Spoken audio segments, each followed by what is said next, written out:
నమస్తే 123 విశాఖ వార్తలకి స్వాగతం. ఈనాటి వార్తా విశేష. భారతీయ జనతా పార్టీ అనకాపల్లి పార్లమెంట్ అభ్యర్థి సీఎం రమేష్ నామినేషన్ సందర్భంగా నర్సీపట్నం నుంచి జనసేన పార్టీ నాయకుల ఆధ్వర్యంలో భారీ ర్యాలీతో తరలి వెళ్లారు. అనకాపల్లి నర్సీపట్నం నియోజకవర్గ కన్వీనర్ రాజాన సూర్యచంద్ర బీజేపీ నాయకుల ఆధ్వర్యంలో మండలానికి జన సైనికులతో కూడల వద్ద జెండా ఊపి ర్యాలీని ప్రారంభించారు. మాట్లాడుతూ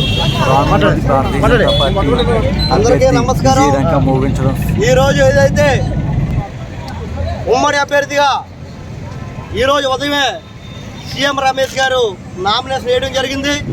అలాగే ఈ నర్సీపట్నం నుంచి కూడా భారీ ఎత్తులో ఈ నామినేషన్ కార్యక్రమాలను ప్రశ్నించుకొని ఈరోజు జరగబోయే బహిరంగ సభకు నర్సీపట్నం జనసేన పార్టీ నుంచి భారీ ఎత్తులో యువతంతా కూడా పాల్గొని రమేష్ బాబు గారు గెలుపుకి కృషి చేసి ఆయన అఖండ మెజారిటీతో 2 లక్షల మెజారిటీతో నర్సీపట్నం ప్రాంతం నుంచి కూడా ఇస్తామని చెప్పి ఈ సందర్భంలో తెలియజేస్తూ ప్రతి ఒక్కరు కూడా ఈ సీఎం రమేష్ గారి నాయకత్వాన్ని బలపరిచి ఆయన అత్యధిక మెజారిటీతో మనందరూ గెలిపించుకొని మన ప్రాంతాన్ని ప్రాంతంగా తయారు చేసుకోవాల్సిన అవసరం మన మీద ఉందని చెప్పి ఈ సందర్భంలో తెలియజేస్తూ మేమందరం కూడా ప్రతి గ్రామంలో కూడా పాల్గొని కమలం గుర్తుపై రమేష్ బాబు గారికి ఓటేయాలని, అలాగే ఉమ్మడి అభ్యర్థిగా పోటీ చేస్తున్న అయ్యర్ పాత్రి గారు కూడా సైకిల్ గుర్తు మీద వేసి ఇద్దరు అభ్యర్థులు కూడా గెలిపించి అఖండ మెజారిటీతో తీసుకొస్తామని చెప్పి ఈ సందర్భంలో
నైట్ కొద్దిగా ఫ్రీ అవుతా